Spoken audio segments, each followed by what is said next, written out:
कामचोर बहू। कांता बहन की दो बहुएं थी, बड़ी कल्पना और छोटी प्रिया। कल्पना का जैसा नाम वैसा ही काम।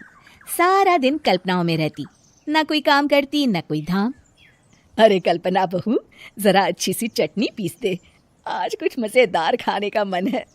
पेट में जलन हो जाएगी माँ जी बुढ़ापे में, और वैसे भी मेरा काम करने का वक्त शाम का है, अब प्रिया को ही बोल दो। इतना कहकर कल्पना वहां से चली जाती है। कांता कल्पना के ऐसे रवैये से काफी परेशान रहती हैं। मैं बना देती हूँ माँ चटनी, ऐसा बोलकर प्रिया माँ को चटनी बनाकर प्लेट में खाने को देती है कि तभी वहाँ कल्पना आ जाती है। अरे वाह चटनी, जरा चख कर तो देखूं, बड़े दिन हो गए। अरे नहीं बहू, तू तो रहने ही दे चटनी खाना, पेट में जलन हो जाएगी। इतना कहकर कांता और प्रिया दोनों हंसने लगते हैं। कल्पना सारा दिन या तो मोबाइल में यूट्यूब देखती या फिर सोती रहती। उसका कमरा भी बिखरा और गंदा रहता।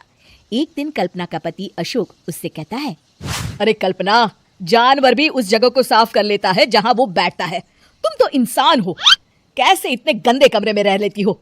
देखो सारा सामान यहाँ वहाँ बिखरा पड़ा है। ज्यादा अपनी माँ का बोल ना बोलो। हाँ, कमरा तुम्हारा भी तो है, गंदा लग रहा है तो साफ कर लो। पता नहीं तुम्हारे साथ मैं कैसे जिंदगी बिताऊंगा। इतना कहकर अशोक वहां से चला जाता है। कल्पना बस खाना खाने कमरे से बाहर आती और फिर से कमरे में चली जाती। इससे कांता बहन काफी परेशान रहती। एक दिन प्रिया कांता से कहती है, माँ, मैं सारा दिन काम करके थक जाती हूँ, आप कल्पना दीदी से कहिए ना कि सुबह और शाम का काम बांट ले, मैं तो अब सिर्फ एक वक्त का ही काम करूंगी। हाँ। अरे तू वो भी ना करना, एक बहू तो कामचोर थी ही, दूसरी भी आ गई काम ना करने के बहाने लेकर। तभी वहाँ प्रिया का पति रमेश आ जाता है। माँ, मैं देख रहा हूँ भाभी कोई काम नहीं करती, प्रिया सारा दिन घर और रसोई का काम करती है, अब कुछ करो ना माँ। कांता मन में कुछ सोचती है और कल्पना के पास जाती है। कल्पना फोन पर मेकअप करना देख रही होती है।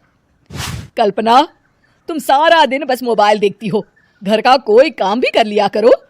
प्रिया सारा दिन काम करके थक जाती है, आज से मैंने फैसला किया है, एक वक्त का काम तुम करोगी, सुबह का खाना तुम बनाओगी और रात का प्रिया। आप लोगों ने काम को हवा बना रखा है। अरे पता नहीं थोड़ा सा ज्यादा काम करने में आप लोग घबरा क्यों जाते हैं। और हाँ, बहुत ज्यादा प्रिया की तारीफ मत करिए मेरे सामने, बड़ी बहू तो मैं ही रहूंगी। मैं कुछ नहीं जानती, कल सुबह मुझे वक्त से खाना चाहिए, रसोई में आ जाना, वरना कल से तुझे खाना नहीं मिलेगा। अगली सुबह कल्पना रसोई में नहीं आती है। वो देर से सोकर उठती है और बाहर आकर कहती है, अरे भूख लगी है, आज खाने में क्या है? इतनी देर हो गई, आज किसी ने मुझे उठाया भी नहीं, पता नहीं कहाँ है सब। कल्पना को घर में कोई नहीं दिखता। वो रसोई की तरफ जाती है जहाँ बड़ा सा ताला लगा होता है। अरे रसोई में ताला! ओ, मैं तो भूल ही गई थी, माँ ने आज से सुबह का खाना मुझे बनाने को कहा था। हे भगवान, इतने लोगों का खाना बनाना क्या आसान है? तभी घर के सारे सदस्य बाहर से वापस आते हैं। वाह माँ जी, मजा आ गया छोले भटूरे खाकर। मेरे मुंह में तो अभी भी स्वाद आ रहा है। अरे कल्पना, तेरे भरोसे रहते तो हम तो भूखे ही रह जाते। कल्पना को बहुत गुस्सा आ जाता है। अब बहुत हो गया, आज से मैं अपनी रसोई अलग कर रही हूँ, मैं अपना खाना खुद बना लिया करूंगी। कल्पना अपनी रसोई अलग कर लेती है, पर आए दिन उसका देर से उठना और काम न करने की आदत से वो भूखी ही रह जाती थी। उसी के सामने घर के लोग अच्छे अच्छे पकवान खाते और कामचोर कल्पना को जैसे तैसे ही खाना बनाकर खाना पड़ता। पर एक दिन तो हद ही हो गई। माँ, दीदी आज सुबह से कमरे से बाहर नहीं निकली, हमें जाकर देखना चाहिए। सो रही होगी कामचोर कहीं की, पर तुम कहती हो तो चलो देख लेते हैं उसे।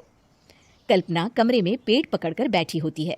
हाय मेरा दर्द, पेट दर्द के मारे मर रही हूँ मैं।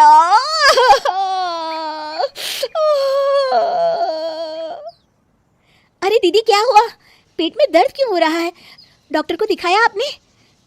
माँ, कल्पना खड़ी होती है और माँ जी के पास आती है। मुझे माफ कर दीजिए, अब से मैं सारे काम में मदद करूंगी, कभी आलस और काम चोरी नहीं करूंगी।